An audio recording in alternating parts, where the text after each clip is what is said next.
Última hora.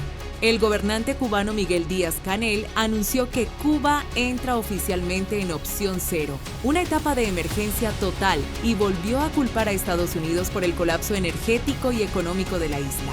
Bienvenidos a nuestra jornada informativa de hoy. Esto es América Noticias y estos nuestros titulares. Cuba entra en opción cero y Trump confirma contactos directos con la isla. ¿Qué está pasando? Apagón total y alerta global. La ONU advierte colapso en la isla, les contamos. Y en Florida condenan a 50 años al cubano que asesinó a su pareja. Aquí todos los detalles. Mientras que en Nueva York hay 17 muertos por el frío y responsabilizan al alcalde Zoran. ¿Por qué? Se lo explicamos. Cuba está dispuesta a un diálogo con los Estados Unidos. Cuba lanza señal de rendición y confirma que entra oficialmente en opción cero, una etapa de emergencia total, y volvió a culpar a Estados Unidos por el colapso energético y económico de la isla, mientras Trump confirma contactos directos con la isla. Las tensiones entre Estados Unidos y Cuba han dado un giro inesperado. El régimen cubano salió del silencio y anunció públicamente que está dispuesto a dialogar con Washington sobre cualquier tema, desde migración hasta seguridad, siempre sin presiones ni precondicionamientos. Eso sí, exigió que cualquier conversación se dé en igualdad y con respeto absoluto por su soberanía e independencia. Cuba está dispuesta a un diálogo con los Estados Unidos, a un diálogo sobre cualquiera de los temas que se quiera debatir o dialogar. ¿Con qué condiciones? Sin presiones. Bajo presiones no se puede dialogar. Sin precondicionamiento. En una posición de iguales, en una posición de respeto a nuestra soberanía, a nuestra independencia, a nuestra autodeterminación, sin abordar temas que laceren y que podamos entender como injerencia en nuestros asuntos. Este inusual gesto de apertura ocurre en medio de la peor crisis económica y energética que ha enfrentado la isla en décadas, con cortes de luz diarios, escasez de combustible y hospitales al borde del colapso. Díaz-Canel anunció que Cuba entra oficialmente en opción cero. Desde esa fecha, aquí no se recibe combustible en este país. Por lo tanto, tenemos problemas en la disponibilidad de combustible para garantizar no solo ya la generación eléctrica, sino actividades básicas, sobre todo que tienen que ver también directamente con la población. Por eso hoy se reunió el Consejo de Ministros para complementar estas directivas de gobierno para enfrentar el desabastecimiento agudo de combustible. Y aquí hemos tomado como referencia las indicaciones del comandante en jefe para periodo especial. ¿Se acuerdan las directivas del comandante en jefe para periodo especial de aquello que le llamamos opción cero? Están contempladas también, actualizadas, porque hay situaciones diferentes en esta directiva. Algunas fuentes analistas señalan que ese escenario crítico podría estar empujando a La Habana a buscar desesperadamente algún tipo de salida diplomática para sobrevivir. Por su lado, el presidente Donald Trump confirmó que su administración sí mantiene contactos directos con la dirigencia cubana para explorar un posible acuerdo, algo que Washington describe como conversaciones de alto nivel. Según Trump, el objetivo es evaluar si se puede llegar a algún entendimiento beneficioso para ambos países, especialmente ante la crisis humanitaria que se avecina en la isla si sigue sin combustible ni dinero. La situación ha sido intensa en las últimas semanas. Trump ha acompañado sus declaraciones con advertencias duras, ha presionado a países proveedores de petróleo para que corten suministros a Cuba y ha descrito a la isla como un desastre económico que está cerca del colapso total. En La Habana, mientras algunos funcionarios repiten que están abiertos al diálogo, otros han sido más cautelosos. La oposición internacional, incluida la presión de aliados como México para mediar, también empieza a pesar en este juego de alto riesgo diplomático. La contradicción entre la aparente voluntad de diálogo y la insistencia en mantener intactas sus posiciones duras plantea una pregunta inquietante. ¿Es Cuba una isla dispuesta a negociar su supervivencia o simplemente busca ganar tiempo? Mientras tanto, Trump insiste en abrir la puerta a un entendimiento, pero con estrategias claras buscando lo mejor para el pueblo cubano. Seguiremos atentos al desarrollo de esta situación. Soy Camilo Lavastilla para América Noticias. Un tribunal de Florida condenó a 50 años de prisión al cubano Carlos Jordani Saldana por el brutal asesinato de su novia, la joven de 30 años Yanelis de la Caridad Casales, en marzo de 2025, en la ciudad de Jacksonville, al norte del estado. La sentencia fue dictada por un juez del condado de Duval, después del horrendo crimen que enlutó a una familia y conmocionó a la comunidad cubana tanto en Florida como en la isla. Cuando arrebató la vida a su pareja, Aldana, de 38 años, hacía menos de 2 semanas que había llegado a Estados Unidos procedente de Cuba, donde, según familiares de la víctima, había cumplido 3 años de cárcel por un delito que no fue revelado entonces. Tras terminar esa estancia en la isla, viajó a Estados Unidos y regresó a Jacksonville para reunirse con Yanelis. Según trascendió después del asesinato, el hombre residía en Estados Unidos y había viajado a la isla de vacaciones. Allí fue detenido por un caso pendiente con la justicia, lo que había retrasado su regreso. Él y Yanelis se conocieron en Cuba. Mientras él estaba en prisión, ella emigró a Estados Unidos por la frontera sur y se estableció con la esperanza de reunirse con su pareja. El 16 de marzo de 2025, un video familiar dejó constancia de la emotiva bienvenida que Yanelis le dio a su novio en un aeropuerto de Florida. «Eres el sueño que siempre oré. Welcome home», escribió en Facebook la joven junto a las imágenes que inmortalizaron el conmovedor encuentro. Pero menos de 2 semanas después, en la madrugada del 30 de marzo, todo acabaría en tragedia. Aldana propinó 15 puñaladas a Yanelis hasta causarle la muerte dentro del dormitorio del apartamento que compartían en un complejo residencial en la zona de Arlington, en Jacksonville, condado de Duval. Cuando los agentes de policía llegaron al lugar, encontraron al agresor con heridas de arma blanca en la mano y la pierna izquierdas, por lo que fue atendido por paramédicos y luego trasladado a un hospital. Tras recibir el alta médica, fue recluido en la cárcel del condado de Duval. Este crimen se suma a una lista creciente de casos de violencia de género registrados en los últimos años en la Florida, una tendencia que mantiene en alerta a las autoridades y a organizaciones de protección a las víctimas. La preocupación aumenta aún más cuando hace menos de un mes, otro ciudadano cubano asesinó a una mujer con la que presuntamente mantenía una relación y también a la hija de ella, para luego quitarse la vida. Hechos que vuelven a encender las alarmas y refuerzan el llamado urgente a prevenir, denunciar y actuar a tiempo frente a un flagelo que sigue cobrando vidas. Soy Leticia Grau para América Noticias. No tenemos gas, no sé. Ya te digo que haya un milagro, no sé. Cuba a oscuras y bajo alerta mundial. La ONU advierte colapso total de la isla. El mensaje fue inmediato y brutal. Un apagón total dejó a oscuras al oriente de Cuba. Provincias enteras sin electricidad tras la salida de servicio de plantas clave. No hubo hora de regreso. Solo incertidumbre, calor, hospitales funcionando con generadores y familias intentando sobrevivir otra noche sin luz.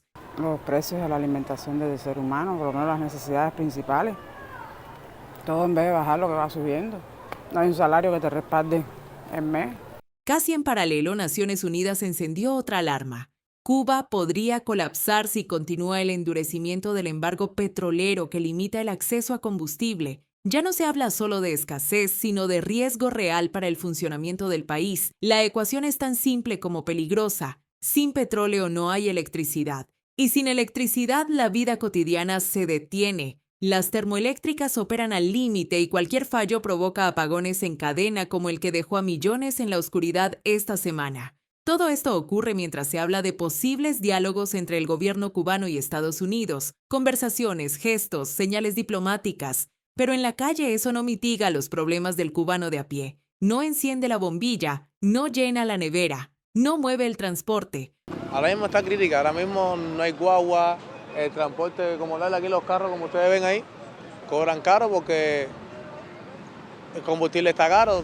Washington mantiene la presión sobre el suministro de combustible y envía mensajes claros a terceros países. La ONU advierte del impacto humanitario y en medio la población paga el precio. Apagones prolongados, alimentos que se pierden, servicios básicos al borde del colapso. La pregunta es inevitable. ¿De qué sirven los diálogos si la crisis diaria sigue intacta? Para muchos el apagón no fue un accidente, fue una señal. Y esta vez el mundo la está mirando.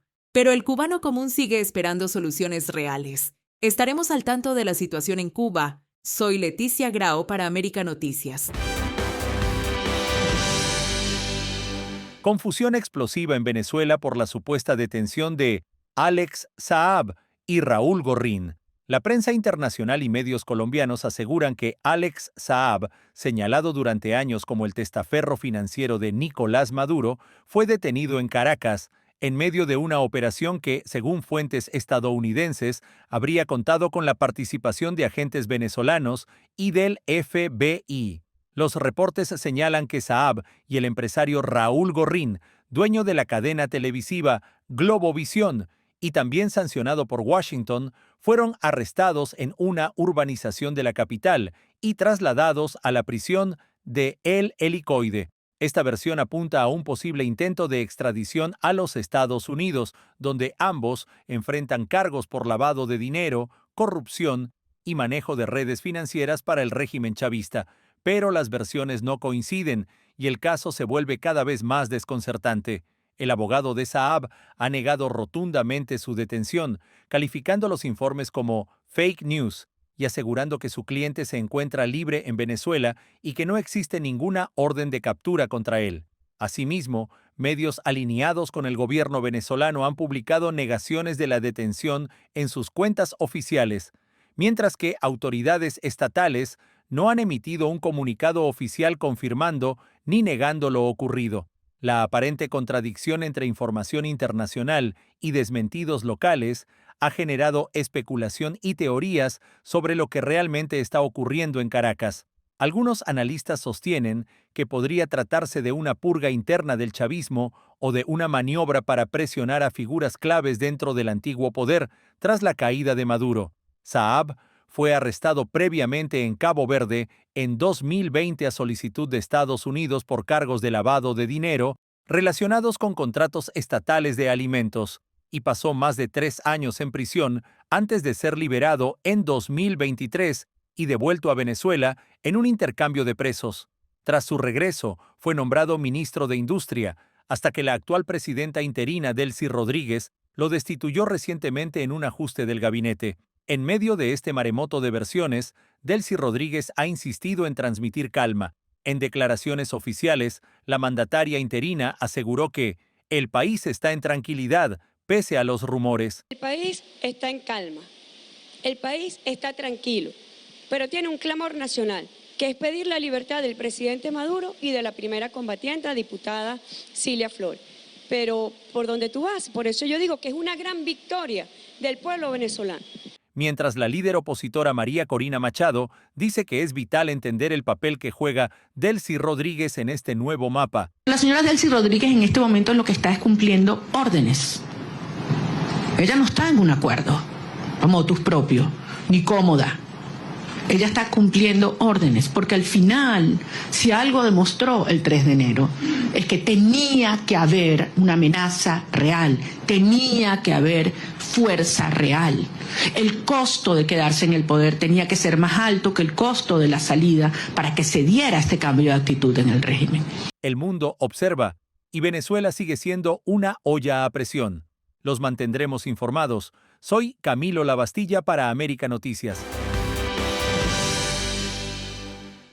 Nueva York enfrenta una crisis mortal por la ola de frío. 17 personas han muerto a la intemperie y el manejo del alcalde Zoran Mamdani está bajo investigación del Consejo Municipal. La ciudad ha sufrido una de las rachas más intensas de frío en décadas, con temperaturas bajo cero durante más de una semana seguida. El resultado, decenas de muertes reportadas en las calles, la mayoría de las personas sin hogar que quedaron expuestas a las gélidas condiciones. Según autoridades locales, al menos 13 de las muertes están vinculadas a la hipotermia y otras se consideran relacionadas con sobredosis en medio del frío extremo. Todos los cuerpos fueron encontrados al aire libre en diferentes puntos de la ciudad. Este fenómeno no solo es trágico, sino también políticamente explosivo. El New York City Council ha anunciado una audiencia pública para evaluar cómo la administración de Mamdani respondió al problema de las bajas temperaturas, lo que pone al alcalde en una posición delicada ante la opinión pública.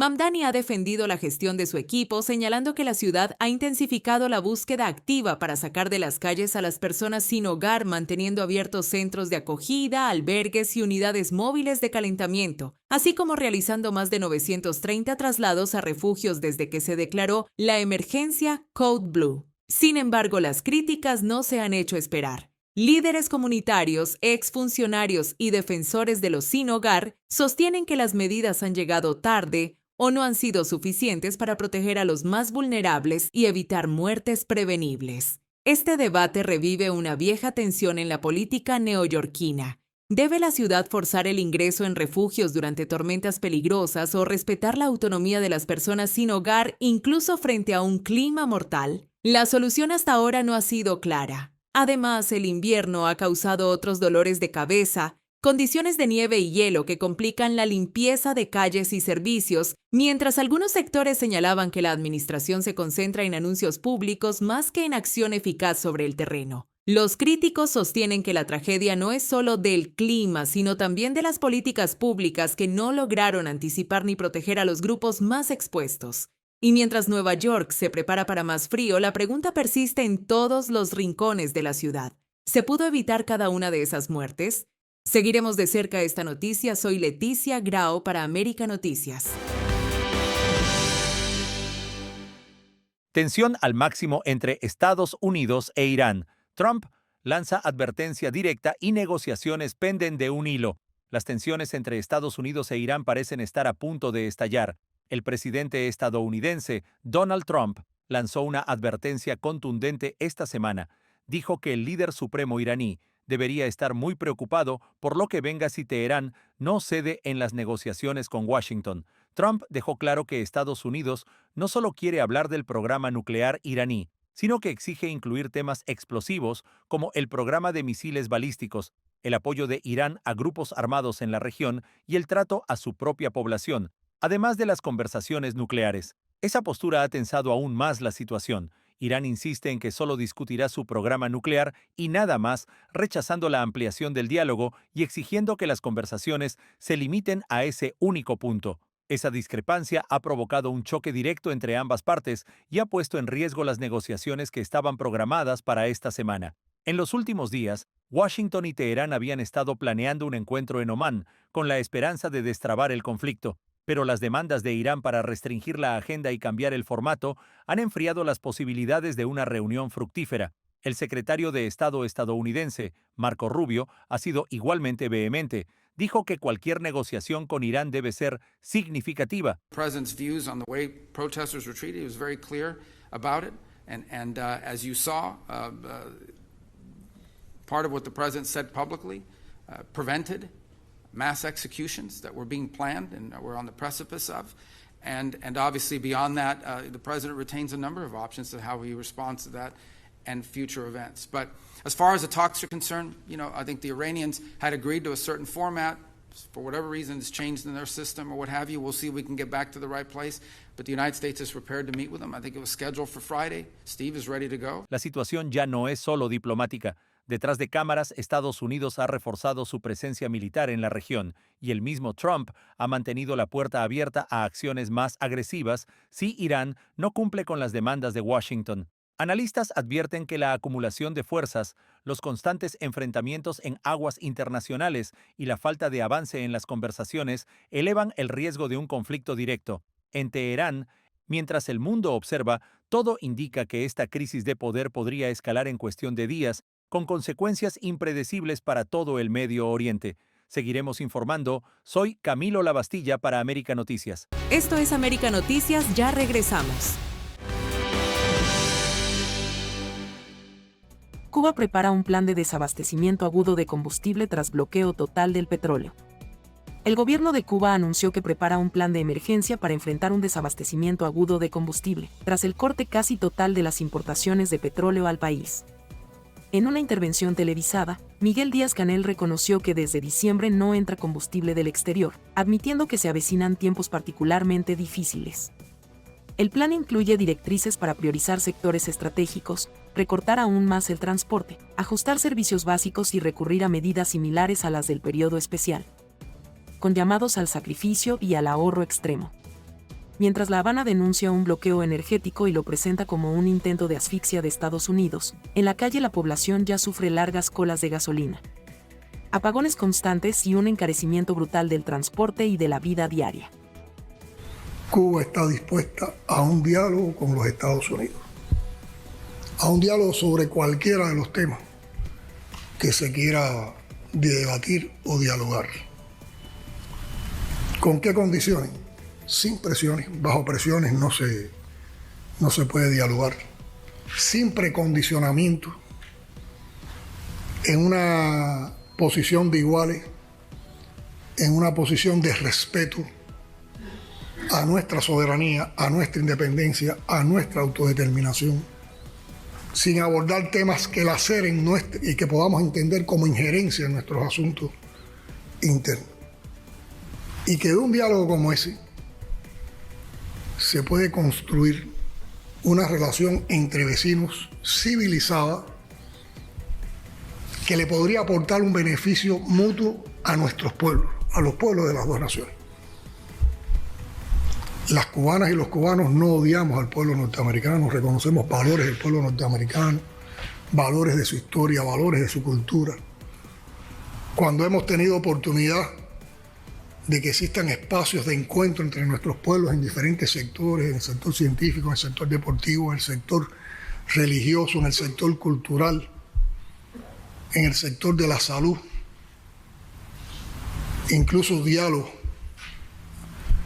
a nivel político, hemos encontrado que hay muchas cosas en las que podemos trabajar juntos, sin prejuicio. Insólito caso en Miami: robó una fortuna para regalarla en TikTok y terminó arrestado. En Miami, un hombre de 33 años fue arrestado tras robar cientos de miles de dólares en mercancía tecnológica de la empresa donde trabajaba y usar el dinero de la reventa para comprar regalos virtuales en TikTok. Durante meses, sustrajo tarjetas de memoria y otros productos de alto valor, con un faltante que su empleador calcula en más de $800,000. El detenido confesó que gran parte del dinero lo gastó en monedas y obsequios digitales que se envían a creadores de contenido durante transmisiones en vivo, buscando fama, atención y presencia en los rankings de la plataforma. Ahora enfrenta graves cargos por robo y fraude, y podría ser deportado al finalizar el proceso, en un caso que mezcla delito, adicción a las redes sociales y la presión por aparentar éxito en Internet. Te esperamos de lunes a viernes a las 6:30 de la tarde y a las 10 de la noche acá América TV para mantenerte bien informado.